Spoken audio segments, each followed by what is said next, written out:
আসসালামু আলাইকুম ওয়া রাহমাতুল্লাহি তাআলা ওয়া বারাকাতুহু। আলহামদুলিল্লাহ ওয়াসসালাতু ওয়াসসালামু আলা মান লা নাবিয়্যা বা'দা। দেশ বিদেশে দূরে কাছে যে যেখান থেকে আমাদের আজকের প্রোগ্রাম দেখছেন, আপনাদের সকলকে জানাচ্ছি আন্তরিক মোবারকবাদ। আপনাদের সকলকে স্বাগত জানাচ্ছি কোরআনুল কারীমের প্রশ্ন উত্তর আকারে কোরআনুল কারীমের সাংঘর্ষিক আয়াতগুলোর বিশ্লেষণপূর্ণ সুস্পষ্ট সমাধান বিষয়ক অনুষ্ঠান মেধা বিকাশে আপনাদের সকলকে আমন্ত্রণ জানাচ্ছি।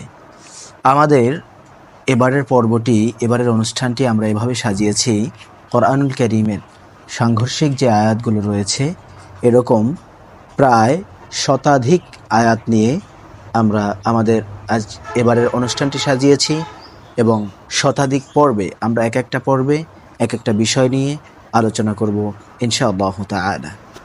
তো আমাদের এই অনুষ্ঠানটি মূলত কাদের জন্য? আমাদের অনুষ্ঠানটি কোরআন অধ্যয়নকারীদের জন্য, কোরআন অন্বেষণকারীদের জন্য মেধা বিকাশের মতো একটা কাজ করবে বলে আমরা আশাবাদ ব্যক্ত করছি। তো আর বেশি কথা না বলে আমরা চলে যাচ্ছি আমাদের মূল অনুষ্ঠানে। আলহামদুলিল্লাহ, সম্মানিত দর্শক মণ্ডলী, আমরা আজকে প্রথম দিনে যে বিষয়টি নিয়ে আলোচনা করব সেটি হচ্ছে কোরআনুল কারীম। আমরা জানি কখনো কখনো কোনো আয়াতের মাধ্যমে, কোনো আলোচনার মাধ্যমে আমরা শুনেছি যে কোরআনুল কারীম মুমিনদের জন্য, মুত্তাকিদের জন্য হেদায়াত। আবার কোরআনুল কারীমের অন্যত্র আয়াতের মাধ্যমে আমরা জানতে পেরেছি যে কোরআনুল কারীম মুসলমানদের জন্য হেদায়াত। আসলে এই কোরআনুল কারীমটা কাদের জন্য হেদায়াত বা কার জন্য হেদায়াত, এই বিষয়ে আমরা বিস্তারিত আলোচনা করব। তো প্রথমেই আমরা যদি কোরআনুল কারীমের একেবারে শুরু থেকে একটা আয়াত নেই। আল্লাহ পাক রব্বুল আলামিন কোরআনুল কারীমটাকে নাজিল করেছেন। আমরা বর্তমানে কোরআনুল কারীমটাকে যেভাবে দেখতে পাই, প্রথমে সূরা ফাতিহা রয়েছে, এরপরে সূরাতুল বাকারা রয়েছে। তো এই সূরাতুল বাকারার প্রথম আয়াত আলিফ লাম মিম হরফে মুকাত্তাআত, যার কোনো অর্থ নেই, আল্লাহ পাক রব্বুল আলামিন এবং তার হাবিব ভালো জানেন। এরপরে দ্বিতীয় যে আয়াতটি রয়েছে যালিকাল কিতাব লা রাইবা ফীহি হুদাল লিল মুত্তাকিন। যালিকাল কিতাব লা রাইবা ফীহি, কিতাবের মধ্যে কোনো ভুল নেই, কোনো সন্দেহ নেই। হুদাল লিল মুত্তাকিন, আল্লাহ পাক রব্বুল আলামিন এখানে বলেছেন এই কিতাবটি মুত্তাকিদের জন্য, অর্থাৎ পরহেজগার আল্লাহওয়ালাদের জন্য হেদায়েত। এরপরে আমরা যদি কোরআনুল কারীমের আরো একটি আয়াত খেয়াল করি, আল্লাহ পাক রব্বুল আলামিন বলেছেন ইয়া আইয়ুহান নাসু ক্বাদ জাআতকুম মাও'আযাতুম মির রাব্বিকুম ওয়া শিফাউল লিমা ফিস সুদূর ওয়া হুদা ওয়া রাহমাতুল লিল মুমিনিন। এই আয়াতে আল্লাহ পাক রব্বুল আলামিন শেষ অংশে বলছেন, আয়াতটি সূরাতুল ইউনূসের 57 নম্বর আয়াত, 11 নম্বর পারা 14 নম্বর পৃষ্ঠার 5 নম্বর লাইনে আয়াতটি রয়েছে। আল্লাহ পাক রব্বুল আলামিন এই আয়াতের মধ্যে বলেছেন শেষ অংশে ওয়া হুদা ওয়া রাহমাতুল লিল মুমিনিন। এই কোরআনুল কারীম মুমিন অর্থাৎ মুসলমানদের জন্য, যারা ঈমান এনেছে তাদের জন্য হেদায়াত। শুধু কি তাই, এরপরে আমরা যদি কোরআনুল কারীমের আরও একটা আয়াত নেই, আল্লাহ পাক রব্বুল আলামিন সূরাতুল বাকারার মধ্যেই বলেছেন, আবারও সূরাতুল বাকারার মধ্যে আল্লাহ পাক রব্বুল আলামিন বলতেছেন শাহরু রমাদানাল্লাযী উনজিলা ফীহিল কুরআন হুদাল লিন-নাস। এই শাহরু রমাদানাল্লাযী আয়াতটা আমাদের কাছে, অনেকের কাছে পরিচিত। সূরাতুল বাকারার মধ্যে আল্লাহ পাক রব্বুল আলামিন এই আয়াতটি সূরাতুল বাকারার 185 নম্বর আয়াত, 2 নম্বর পারা 7 নম্বর পৃষ্ঠার 1 নম্বর লাইনে, অর্থাৎ 7 নম্বর পৃষ্ঠার একবারে শুরুতেই আয়াতটি রয়েছে। এই আয়াতের একটা অংশের মধ্যে বলেছেন আল্লাহ পাক রব্বুল আলামিন শাহরু রমাদানাল্লাযী উনজিলা ফীহিল কুরআন হুদাল লিন-নাস। হুদাল লিন-নাস যার অর্থ হচ্ছে সমস্ত মানুষের জন্য হেদায়েত। তো আমরা তিনটি আয়াত যে পেলাম, সূরাতুল বাকারার একেবারে শুরুতে আল্লাহ পাক রব্বুল আলামিন বলেছেন হুদাল লিল মুত্তাকিন, মুত্তাকিন পরহেজগার ব্যক্তিদের জন্য হেদায়েত। এরপরে দ্বিতীয়ত আল্লাহ পাক রব্বুল আলামিন বলেছেন মুমিনদের জন্য হেদায়েত। এরপরে আল্লাহ পাক রব্বুল আলামিন আবার বলেছেন হুদাল লিন-নাস, সমস্ত মানুষের জন্য হেদায়েত। এখন এখানে প্রশ্ন হলো, এই কোরআন সমস্ত মানুষের জন্য হেদায়েত, নাকি মুমিনদের জন্য হেদায়েত, নাকি মুসলমানদের জন্য হেদায়েত? কাদের জন্য এই কোরআনুল কারীমটা হেদায়েত, এই বিষয়টাই আমরা আজকে আলোচনা করব। এখানে প্রথম আয়াত দ্বারা প্রমাণিত হয় যে কোরআনুল কারীম শুধুমাত্র মুত্তাকিদের জন্য, অর্থাৎ পরহেজগার ব্যক্তিদের জন্য হেদায়েত।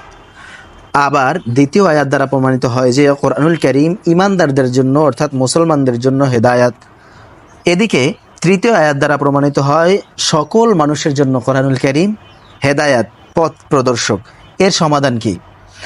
উত্তর, প্রকৃতপক্ষে কোরআন মানুষের জন্যই পথ প্রদর্শক, হোক সে মুসলিম, বৌদ্ধ, খ্রিস্টান বা যে কোনো ধর্মের অনুসারী হোক না কেন, আল্লাহ পাক রব্বুল আলামিন পৃথিবীর মধ্যে যে সমস্ত মানুষদেরকে সৃষ্টি করেছেন প্রত্যেক মানুষের জন্যই কোরআনুল কারীমটা হচ্ছে হেদায়াত অর্থাৎ পথ প্রদর্শক।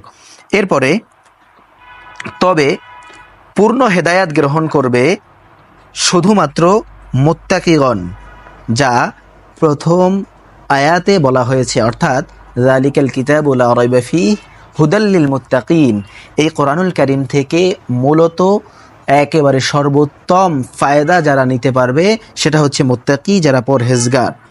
এরপরে আর দ্বিতীয় আয়াতে ইমানদারদের যেমনটি বলা হয়েছে, ইমানদারদের যে কথাটি বলা হয়েছে, যার দ্বারা মুত্তাকিদেরকেই উদ্দেশ্য করা হয়েছে, মুত্তাকিদেরকেই বোঝানো হয়েছে, বা সকল ইমানদার আংশিক হেদায়াত গ্রহণ করবে, এই বিষয়টি এই তিনটি আয়াতের মধ্যে উঠে এসেছে।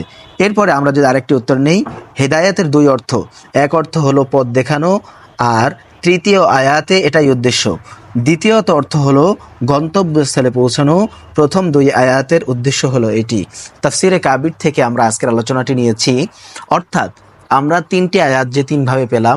প্রথম আয়াতে আল্লাহ পাক রব্বুল আলামিন বলেছেন হুদাল লিল মুত্তাকিন, কোরআন পরহেজগারদের জন্য অর্থাৎ আল্লাহওয়ালাদের জন্য হেদায়াত। দ্বিতীয় নম্বরের আয়াতে আল্লাহ পাক রব্বুল আলামিন বলেছেন হুদাল লিল মুমিনিন, মুসলমানদের জন্য কোরআন হেদায়াত। এবং তৃতীয় আয়াতে শাহরু রমাদানাল্লাযী উনজিলা ফীহিল কোরআন হুদাল লিন্নাস, সমস্ত মানুষের জন্য হেদায়াত। এই তিনটি আয়াতের সারমর্ম আমরা কি পেলাম, যে কোরআন সমস্ত মানুষের জন্যই হেদায়াত, অর্থাৎ যদি যে কেউ চায় এই কোরআন থেকে হেদায়াত নিতে পারবে, সকলের জন্যই কোরআন উন্মুক্ত, যে কেউ চাইলে ইসলাম ধর্ম গ্রহণ করে কোরআন থেকে উপকার নিতে পারবে। আর প্রথম এবং দ্বিতীয় আয়াতে যে কথাটি বলা হয়েছে মুত্তাকিন এবং মুমিন, অর্থাৎ ইমানদার এবং পরহেজগার ব্যক্তি, এই দুটি আয়াত দ্বারা এক দল মানুষকেই বোঝানো হয়েছে, অর্থাৎ যারা মুসলমান ঈমান এনেছে। মূলত ঈমানদাররাই কোরআন থেকে উপকৃত হবে। ঈমানদাররাই এই কোরআনকে যদি অনুকরণ করে চলে, তাহলে আল্লাহ পাক রব্বুল আলামিন তাদের জন্য চিরন্তন জান্নাতের ব্যবস্থা করে রেখেছেন। তো আলহামদুলিল্লাহ, আমাদের প্রথম পর্বের যে বিষয়টি, যে কোরআন কাদের জন্য হেদায়াত, সমস্ত মানুষের জন্য নাকি শুধুমাত্র মুসলমানদের জন্য, বিষয়টি আশা করি ক্লিয়ার হয়েছি। যদি এরপরেও কারো মনে কোনো প্রকারের প্রশ্ন থেকে থাকে, কোনো দ্বন্দ্ব থেকে থাকে, অবশ্যই আমাদের সাথে যোগাযোগ করবেন, আমাদের সাথে কন্ট্যাক্ট করার চেষ্টা করবেন, অথবা আমাদের ভিডিওতে কমেন্ট করবেন। আমাদের আজকের ভিডিওটি আপনি যদি ইউটিউব থেকে দেখে থাকেন, অবশ্যই চ্যানেলটিকে সাবস্ক্রাইব করবেন। ফেসবুক থেকে দেখে থাকলে ফলো দিয়ে সাথে থাকবেন, এবং ভিডিওটি যদি আপনার কাছে ভালো লাগে, পছন্দের হয়, তাহলে অবশ্যই লাইক, কমেন্ট এবং শেয়ার করে দিন প্রচারের স্বার্থে ছড়িয়ে দিবেন। এই প্রত্যাশায় বিদায় নিচ্ছি।